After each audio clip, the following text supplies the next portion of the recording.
mu kirere hariho ubwo inyenyeri zishyira ku murongo ku buryo ubona zishushanyije ikinyampande runaka cyangwa se zigakora ishusho runaka. Ishusho cyangwa se ikinyampande gishobora gukorwa n'inyenyeri bitewe n'uko zitondetse ku murongo cyangwa se zipanze mu kirere yitwa constellation. Iyo bafashe izuba bakaricamo ibyerekezo bine: amajyepfo, amajyaruguru, uburasirazuba n'uburengerazuba, ubwo baba barishushanyijemo imirongo ibiri inyuranamo imeze nk'umusaraba. Buri cyerekezo uturutse ku zuba kigiye gifite constellation kiringaniye nazo. Ni ukuvuga buri ruhande rw'izuba rugiye ruherereyemo ibinyampande bikozwe n'inyenyeri 12, ibinyampande 12, ubwo ni constellation 12. Uko isi izenguruka izuba mu gihe cy'amezi 12 igenda iringanira na buri kimwe muri ibyo binyampande. Ukwezi wavutsemo, ubwo muri uko kwezi isi yari igeze aho iringaniye n'ikinyampande runaka muri bya binyampande bikozwe n'inyenyeri muri ibyo 12. Twebwe ikinyampande twavutse isi iringaniye nacyo tubyita horoscope. Bakavuga ko ufite horoscope runaka kubera ko wavutse isi igeze kuri constellation runaka cyangwa se ikinyampande mwitiranwa nyine kubazi bya horoscope. Byose byari bishingiye ku zuba. Izuba ryafatwaga nk'umuremyi, Imana zuba, umucyo w'isi, umucunguzi w'abantu. Izuba ryari Imana isumba byose, ariko hakaba n'izindi mana cyangwa se abafasha b'Imana isumba byose bayigaragiye, aribo bya binyampande bikozwe n'inyenyeri bizengurutse izuba. Ni ukuvuga iyo izuba riringaniye n'ikinyampande cy'inyenyeri kigaragara mu kwezi kwa kane, ubwo icyo kinyampande cyangwa se iyo constellation iba ari Imana y'imvura, kubera ko iyo cyagaragaye imvura iragwa. Uko niko mu myaka 3000 mbere y'uko Yesu Kristo aza mu isi, abanyamisiri bari bafite imana yitwaga Horus. Yari imana y'umucyo, yahoraga igenda mu kirere. Horus yari imana y'umucyo, ariko ikagira umwanzi witwaga Set. Buri joro Horus na Set bararwanaga, maze mu gitondo Horus igatsinda intambara ikohereza Set mu yindi si, aribwo Horus yagaragaraga imurikira abantu umucyo.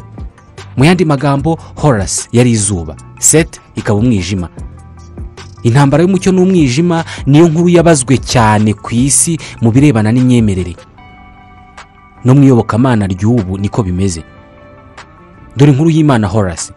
Mwibuke Horus yari imana yo mu myaka 3000 mbere y'uko Yesu avuka. Horus yavutse ku itariki ya 25 y'ukwezi kwa 12. Ibyarwa n'umukobwa w'isugi witwaga Isis. Abantu bamenye ivuka rya Horus babimenyeshejwe n'inyenyeri yagaragaye mu kirere mu burasirazuba.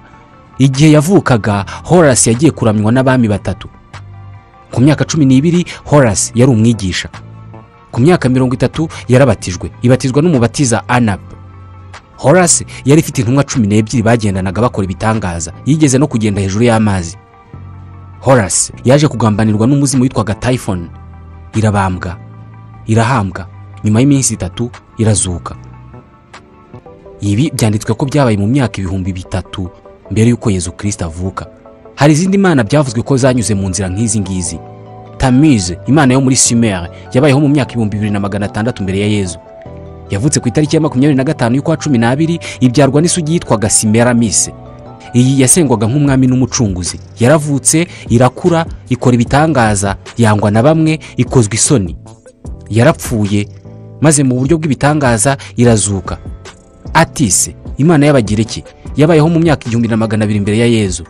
Yabyawe n'isugi ku itariki ya 25 y'ukwa 12. Yarabambwe, iricwa, irahambwa, nyuma y'iminsi 3 irazuka.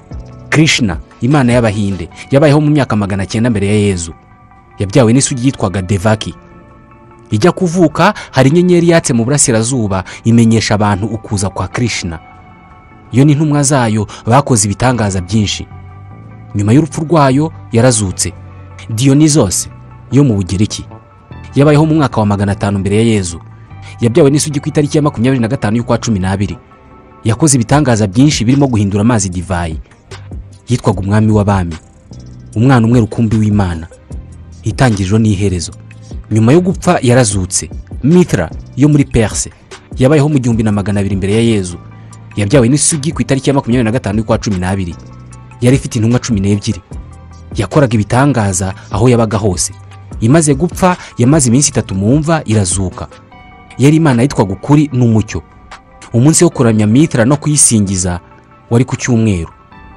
Krishna, Buddha, Salvahana, Zulis, Horus, Odin, Zoroaster, Indra, Bali, Jao, Atis, Xamolxis, Deva, Tat, Mikado, Adonis n'izindi mana nyinshi zabayeho tutaraza ku isi. Abazisengaga nabo batabayeho mu bihe bimwe bavugaga ko zavutse ku itariki ya 25 y'ukwa 12, zabyawe n'amasugi, zarapfuye zirazuka nyuma y'iminsi 3, zari zifite intumwa 12. Izi zose bazise imana zuba, God Sun, kubera ko zari imana zatangaga urumuri. Kubera iki ibi byose? Mu gushakisha impamvu, reka tuvuge ku mucunguzi wa vuba wizerwa n'amamiliyaridi y'abantu mu isi, Yezu Kristo, Mesiya, inzira, ukuri n'ubugingo, wabyawe n'umukobwa w'isugi witwaga Mariya ku itariki ya 25 y'ukwa 12 ahitwa Bethlehem. Ivuka rye ryamenyeshejwe n'inyenyeri yagaragaye mu burasirazuba. Nk'uruhinja yaramijwe n'abami batatu. Yabaye umwana watangiye kubwiriza afite imyaka 12 y'amavuko. Ku myaka 30 yabatijwe na Yohana Umubatiza. Yari afite intumwa 12 yagendanaga nazo, akora ibitangaza birimo no kugenda hejuru y'amazi, kuvura abarwayi, kuzura abapfuye. Yamenyekanye nk'umwami w'abami, umwana w'Imana, umucyo w'isi, itangiriro n'iherezo n'andi mazina. Nyuma yo kugambanirwa n'intumwa yitwa Yuda imugurishije ibiceri 30, yarabambwe, aricwa, arahambwa. Nyuma y'iminsi 3 arazuka ajyanwa mu ijuru. Ivuka rye rirasa n'irihuye n'imikorere n'imibereho y'imibumbe n'uyu wacu urimo. Mu isanzure, inyenyeri yaka kurusha izindi zose yitwa Sirius. Sirius iherereye mu burasirazuba ukurikije aho turi twebwe ku isi. Mu ijoro ryo ku itariki ya 24 y'ukwa 12, iyi nyenyeri ibiringaniye n'izindi nyenyeri 3 nazo zimurika cyane. Abafite ibyuma bireba imibumbe bajya bazibona. Izi nyenyeri 3 ziba zishoreranye bakazita Orion's Belt. Mu myaka ya kera mbere ya Yezu bazitaga Three Kings, abami batatu. Aba bami batatu bashoreranye ndetse n'inyenyeri imurika kurusha izindi zose ariyo Sirius, zose ziba zimurika zerekeza urumuri rwazo iburasirazuba aho izuba rirasira. Mu ijoro ryo ku itariki ya 24 y'ukwa 12 ziba zerekeje urumuri mu burasirazuba aho izuba riba rigiye kurasira ku itariki ya 25 y'ukwezi kwa 12. Igihe Yezu Kristo yavutseho, bisa naho izi nyenyeri 3 bita Three Kings cyangwa se abami batatu ziba zishoreye indi nyenyeri imwe yaka cyane ariyo Sirius, zose ziba zerekeza urumuri ahagiye kurasira izuba, ahagiye kuvukira umwami w'abantu bamwe na bamwe bemera izuba nk'Imana. Birasa neza nkaho abemeje tariki ya 25 y'ukwa 12 nk'ivuka ry'umukiza n'umucunguzi bemeraga izuba nk'umukiza. Ku wa gatandatu ku itariki ya 22 y'ukwezi kwa 12 muri uyu mwaka wa 2018 nibyo mu bumenyi bw'ikirere bita Summer Solstice, Solstice d'été kuri twebwe. Kuba mu majyaruguru y'isi bizaba ari Solstice d'hiver, Winter Solstice, kubera ko bo kuri uyu wa gatanu ku itariki ya 21 y'ukwezi kwa 12 nibwo batangira itumba. Solstice bivuze iki? Ni iminsi 2 mu mwaka aho izuba riba riri kure cyane mu kirere ku buryo amanywa aba maremare kurusha ijoro. Solstice d'hiver nibwo amanywa aba ari magufi, ijoro rikaba rirerire. Ku bantu bo mu majyaruguru y'isi badutanze kuba abakristo, banatwigishije Kristo, uyu munsi mugufi n'ijoro rirerire biba ahagana ku itariki ya 22 y'ukwa 12. Kuva ku itariki ya 22 kugera ku ya 25 harimo iminsi 3. Muri iyi minsi yegera itariki ya 25 y'ukwa 12 izuba riba riri ahagana mu majyepfo. Ku bantu bari mu bice by'Uburayi riba riri mu majyepfo kandi rikaba riri rito cyane. Amanywa bari magufi kandi hakonje cyane, ijoro niryo riba rirerire. Uku kubura izuba ku manywa muri ibi bihe ku bantu ba kera cyane cyane abaromani byari ikimenyetso cy'urupfu. Bakitaga death of the sun, urupfu rw'izuba. Birirwaga amanywa yose hari ikibunda, izuba ridahari, bagahora bafite ubwoba ko izuba ritazagaruka ko ryapfuye, bagahangayika cyane, bahangayikishijwe nuko izuba ryapfuye burundu batazongera kubona umucyo. Mu gihe cy'iminsi 3 haba hari ikibunda. Ku itariki ya 25 y'ukwa 12 izuba riragaruka, ryongera kuzamuka mu majyaruguru, urumuri rukagaruka ku banyaburayi n'abandi batuye mu gice cy'isi y'amajyaruguru. Izuba, umwami w'urumuri, umucunguzi aba yongeye kubavukira ku itariki ya 25 y'ukwezi kwa 12. Iri ni ihurirana risanzwe. ivuka ry'umwami w'urumuri ari we zuba n'ivuka ry'umucunguzi n'umukiza Yesu Kristo birahurirana. Mu gihe cy'iminsi 3 mu gihe cya solstice d'hiver, izuba umwami w'urumuri umuremyi w'ubuzima ku isi ripfa iminsi 3 kuva ku itariki ya 22 rikazuka rikagaruka ku itariki ya 25. Kuwa gatatu ku itariki ya 20 y'ukwezi kwa gatatu mu mwaka utaha 2019 ku bantu bo mu gice cy'isi cy'amajyaruguru nanone aribo bazanye ubukristo bizaba ari cyo bita equinox. Ni igihe kiba kabiri mu mwaka. Kuri twe bo mu majyepfo y'isi byabaye ku itariki ya 22 n'iya 23 mu kwezi kwa 9 muri uyu mwaka. Equinox ni igihe izuba riba riringaniye neza n'umurongo muganda ugabanyamisi kabiri ariyo equateur, ku buryo riba rikubita imirasire yaryo neza kuri uriya murongo.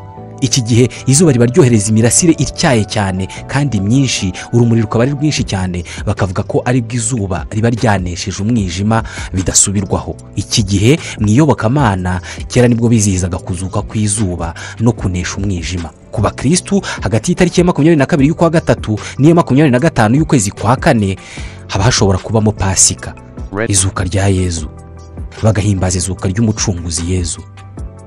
Nanone irindi hurirana hagati ya Yezu n'izuba.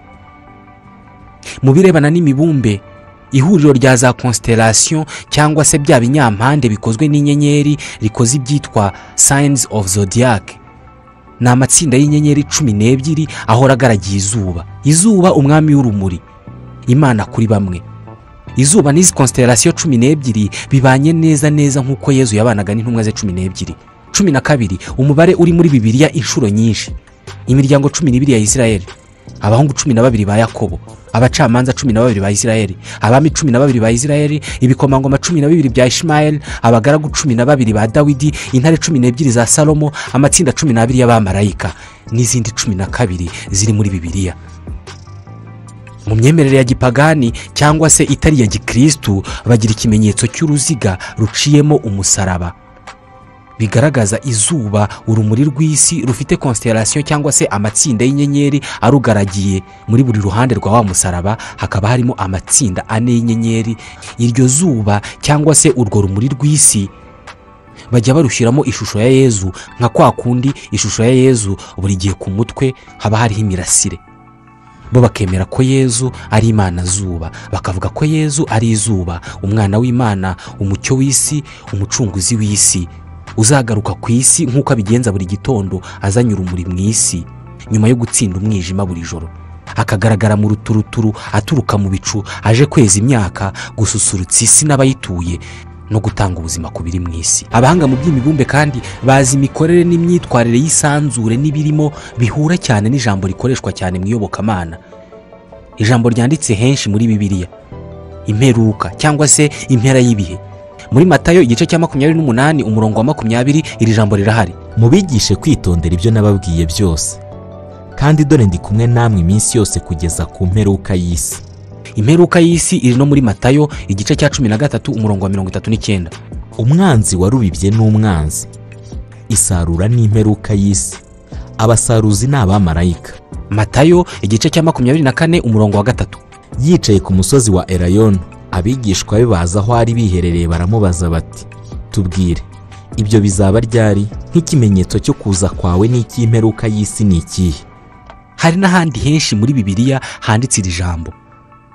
Mu bumenyi bw'imibumbe, impera y'ibihe, imperuka cyangwa se ibyo bita age mu rurimi rw'icyongereza bifitanye isano n'ibyitwa the precession of the equinoxes.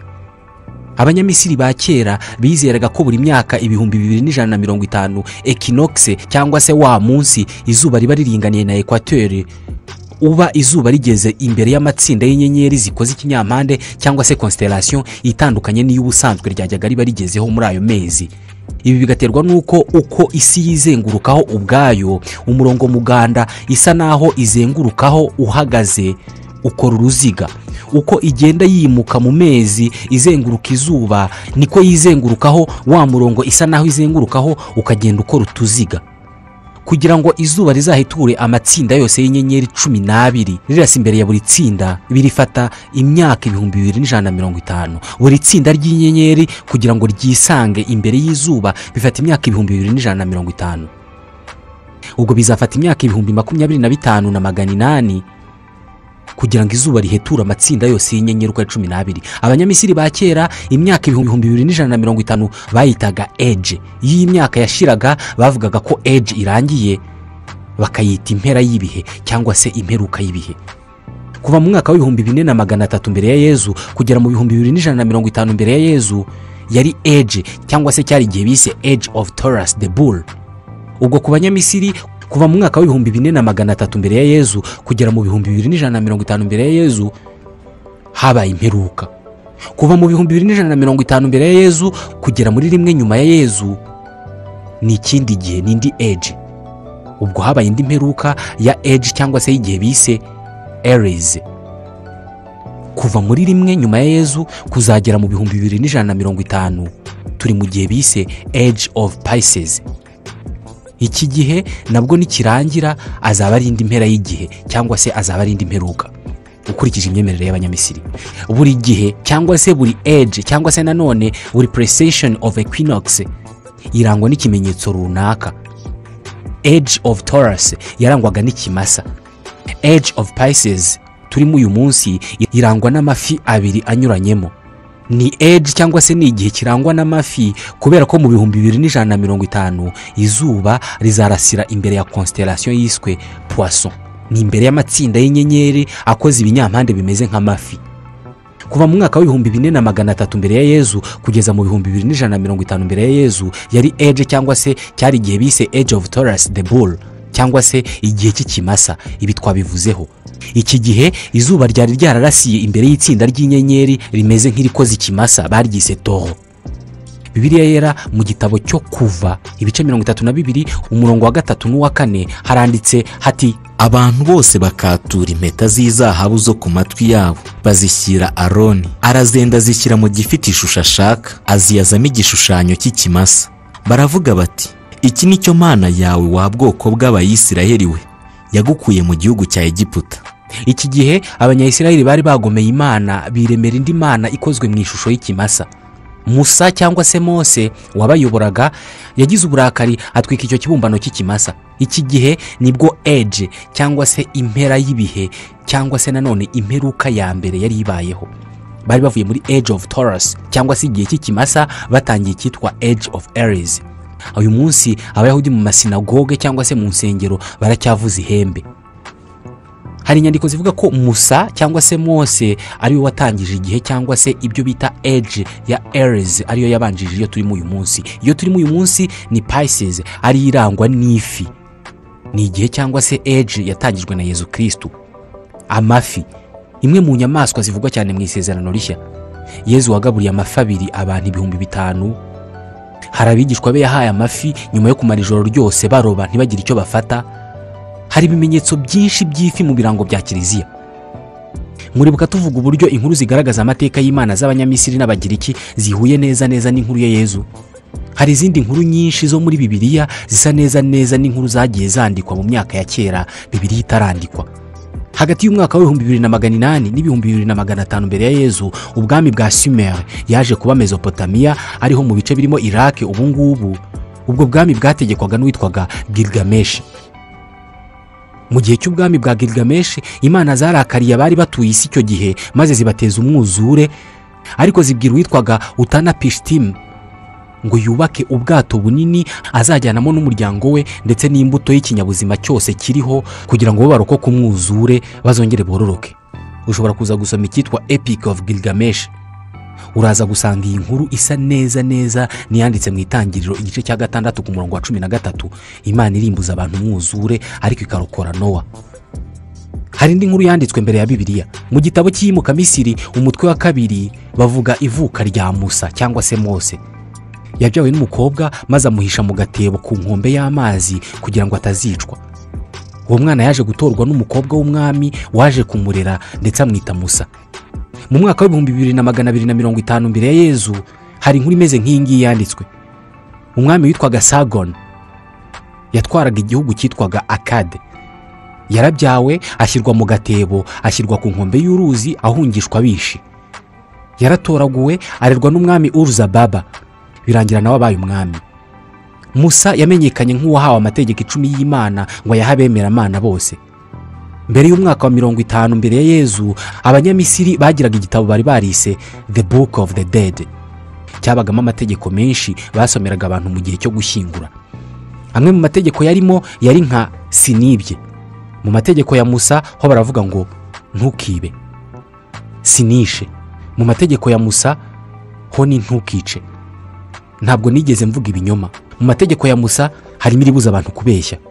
Hari abantu bashingira kuri izi ngingo bakemeza ko imyemerere y'abanyamisiri ariyo shingiro ry'ubukristo mu isi. Batisimu, ubuzima nyuma y'urupfu, urubanza rwa nyuma, kuvuka ku mukobwa w'isugi, urupfu n'izuka, kubambwa, gucungurwa, umwuzure, Pasika, Noheli n'indi migenzo myinshi, byose byanditswe ko byakorwaga kera cyane Yezu ataraza mu isi, bisa naho byateguraga ubukristo cyangwa se ubukristo bukaba bwarabihereyeho. Bibiliya nicyo gitabo gitagatifu cya Gikristo. Zimwe mu nkuru zicyanditsemo zigenda zihura neza neza. Inkuru y'umuntu umwe igashyirwa no ku wundi cyangwa se inkuru ebyiri zikaba zisa. Igitabo cy'intangiriro muri Bibiliya ntagatifu kivuga witwa Yosefu wavutse mu buryo bw'igitangaza, akaba yari afite abavandimwe 12, umubare ungana neza neza n'uwabigishwa ba Yezu. Yezu nawe yavutse mu buryo bw'igitangaza. Uyu Yosefu aba bavandimwe babaje kumugurisha ku mafaranga 20 bivuye ku gitekerezo cy'umwe mu bavandimwe we witwaga Yuda. Niwe wazanye igitekerezo cyo kumugurisha. Yezu we umwe mu bigishwa be 12 niwe wamugurishije amafaranga 30, we ntago ari 20. Uwamugurishije nawe yitwaga Yuda. Yosefu yatangiye gukora afite imyaka 30. Yezu yatangiye gukora afite imyaka 30. Bibiliya nicyo gitabo kivuga inkuru za Yezu. Kikavuga aho yavukiye, aho yakuriye ku nkengero z'inyanja ya Mediterania, azenguruka ibi bice byose ari kumwe n'abagabo 12 bavura abantu, bazura abandi, bakora ibitangaza birimo kugenda hejuru y'amazi n'ibindi. Muri iyi myaka Yezu yabayeho ndetse naho yabaga habaga abanyamateka n'abanditsi bamenyekanye cyane babayeho neza neza mu myaka Yezu yabayeho ku buryo bakabaye bari bamuzi. Barimo nk'uwitwa Autius Perseus, Lucius Junius Moderatus Cormera. Uyu yanditse inyandiko nyinshi ku buhinzi. Hariho uwitwaga Dio Chrysostom, Justus Tiberius n'abandi benshi. Abangaba bakaba banditsi n'abanyamateka babaye mu bice bivugwa ko Yezu yari atuyemo. Babayeho mbere gato yuko Yezu avuka cyangwa se nyuma gato yuko Yezu apfa. Ariko nta kintu na kimwe mu nyandiko zose banditse, nta kintu na kimwe bigeze bandika ku muntu witwa Yezu wabyawe na Mariya wakoze ibitangaza muri kariya gace. Nyamara ni inkuru yagombaga kuba yaranditswe. Kubera iki batanditse kuri uyu muntu? Ntawe uzi impamvu, gusa hari abafite uko babivuga. Uwitwa Thomas Paine wanditse igitabo yise Theological Works, kuri paji ya 235 yavuze ko ubukristo ari imyemerere ishingiye ku kwemera izuba nk'Imana umuremyi wa byose, ariko mu mwanya w'izuba hagashyirwamo umuntu wiswe Kristo, akaba ari we baramya bakanamusingiza aho gusingiza izuba mu buryo bweruye. Thomas Paine niwe ubivuga. Igitabo gitagatifu cya Gikristo ni Bibiliya, Holy Bible mu Cyongereza. Kuri Thomas Paine igisobanuro n'inkomoko y'aya magambo Holy Bible bishimangira uko abyemera. Holy biva ku rurimi rw'abanyafenisiya rwa kera heli. Mu Kigereki ni Ilios. Ilios ni izuba. Ijambo Bibiliya cyangwa se Bible mu Cyongereza, mu Kilatini ni Biblia. Biblos mu Kigereki bivuga igitabo. Heli Biblos cyangwa se Holy Bible cyangwa nanone Sunbook ni igitabo cy'izuba. Ibi byose niba ari uko bimeze, ninde wabitangiye? Ibyo twavuze muri iki kiganiro byose ni ibitekerezo bikubiye mu bushakashatsi bwa Peter Joseph, umunyamerika w'umwanditsi akanatunganya za sinema, yafatanije na Dorothy Milne Murdoch. Nge nitwa Ismael Mwanafunzi.